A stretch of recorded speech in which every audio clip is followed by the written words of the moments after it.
Some years ago, my friends and I, we went traveling in the Philippines and we went shopping at this warehouse.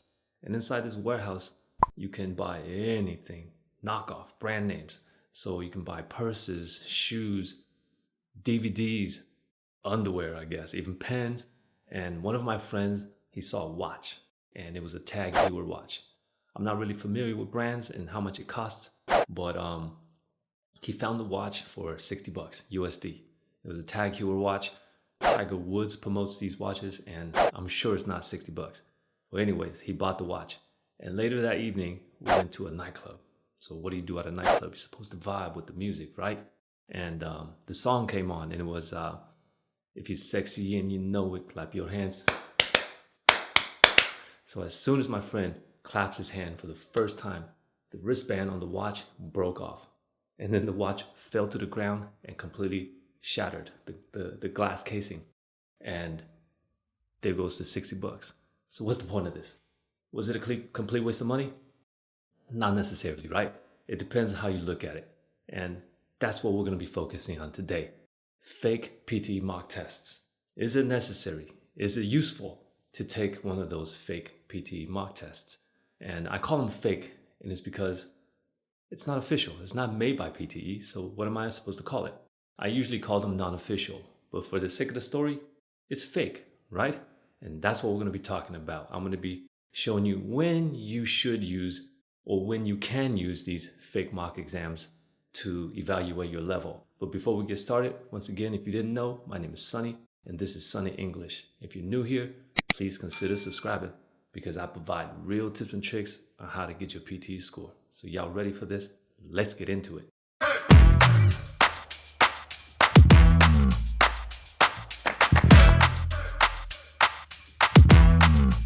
So why did I say it was not necessarily a waste of money to buy that fake watch for $60 USD? It was a fake Tag Heuer watch and it broke. So why wasn't it a waste of money? Well, did it serve a purpose? Did it still tell you what time it was? Yes, it did. We checked.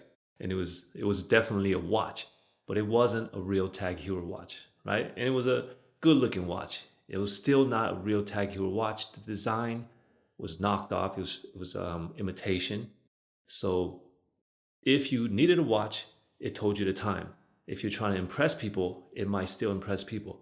But deep inside, you knew that wasn't a real Tag Heuer watch. So as far as these fake mock exams go, it depends on what you're actually trying to test. Okay, so let me share a little experience with you from just last week. And this is the reason why I'm making this video, because I had a conversation with someone and this person sent me their mock exams, their scores, and they needed my opinion on what I thought they needed to improve. And when I looked at the two scores that he sent me, the non-official mock exams, and I said, these aren't official, so I can't get an accurate reading on these. Have you done the real exam before, or have you done the official mock exam before? And he said no. So all he had was the two mock exams to go by. And I told him that I would not be able to give him a accurate assessment. I don't recommend using that to evaluate your true level for everything. So I said, can you take the official mock exam? And then we can take a look to see what we need to improve. So he went and did that. And that's what I'm going to share with you now and compare the difference. So I used to take your scores and make score assessment videos on YouTube, but that was taking really long and people had to wait a long time to get their scores. So I actually moved it. So stick to the end of the video and I'll show you how you can submit your scores for me to assess these days. So the scores are labeled. The first one, the second one, they're both the non-official mock exams. And then the third one is the official mock exam. When the guy first contacted me, he told me that he needed to improve his listening and his writing score. Okay, and I took a look at it. And again, I said, okay, I can't really go off of this because I don't use the non-official mock exams to determine how well you're doing in the writing. Okay, sometimes even in the speaking. So I'll talk more about that. And I asked him to take the official mock exam so you can see the result from the official mock exam. And there's a difference, and there are major differences here that I want to point out. The first one is, in the first two non-official mock exams, it showed that his reading was the best. And then what happened on the official mock exam? His reading became the worst. That's a big difference because we would have been spending time trying to improve that listening and writing and not even focusing on the reading because he felt like the reading was the best. And then the official mock exam said a whole different story. It said that the reading was the worst and he needed to improve that. And that's the first thing I want to point out. Why wasn't the reading accurate? Because a good portion of the reading score comes from the speaking. Okay? So I don't believe these unofficial mock exams can truly evaluate your speaking and weigh the scores properly, like know exactly how many points you should give for the reading from your speaking. So I wouldn't trust the evaluation of the speaking on the unofficial mock exams. And it showed right here that this person had high speaking but still low reading because the weight of the points were not scored properly on the unofficial mock exams. So let's go back and compare the other scores that I want to show you. So you see on the non-official mock exams, the listening was either the same or lower than the writing score. But then when you get to the official mock exam, it's actually flipped around. The listening was higher than the writing. Why is that? And that's the other thing that I feel like these non-official mock exams can truly evaluate is the writing score. Because it's not as simple as, oh, it's right or it's wrong. They have to evaluate a whole bunch of things inside the writing to give you a score for that. And come on, who actually really knows how the PTE is going to score that? Only PTE. They're not sharing that with anybody. And if you take a look at the enabling skills, that's how you're going to see the major differences, right? Because the enabling skills come from speaking and writing. That's it, speaking and writing. So if you take a look at the enabling skills based on writing, the grammar score for the non-official mock exams were consistently lower. The written discourse was consistently high. But then you take it to the official mock exam and that flipped around completely, right? The grammar went to 90 and then the written discourse dropped.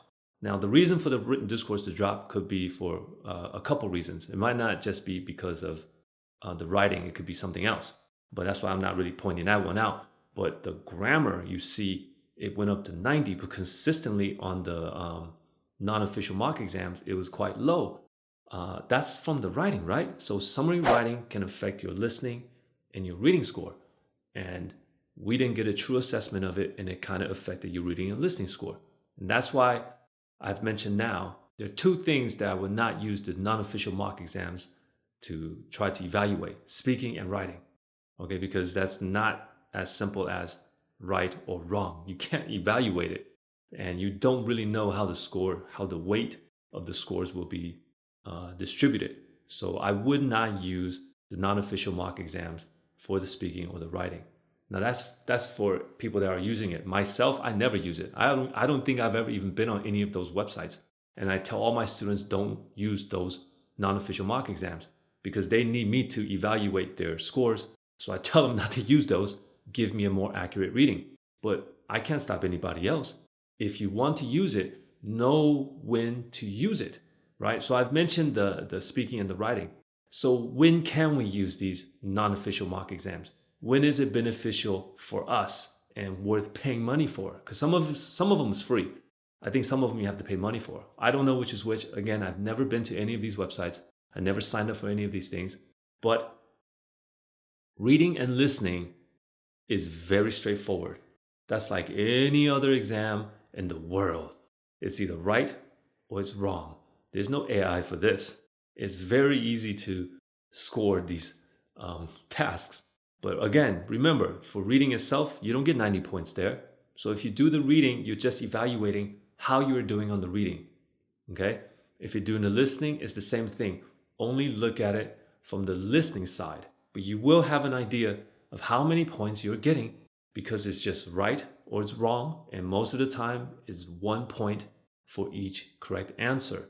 And that's when you can rely on the non-official mock exams because there's no actual AI for that. It's just right or it's wrong. This is not the first time someone sent me their non-official mock exams asking me to evaluate it. But since I had these pictures all lined up from last week, I figured I'd just make a video to let you guys know what I thought about using these non-official mock exams. So since we're talking about score assessments in this video, I just want to let everybody know how you can actually submit your scores to me for score assessments. I've been doing it. It's just I never made the announcement on YouTube. So when people contacted me on Instagram or even on YouTube, I gave the instructions then. But now I'm going to give it to everybody in this video.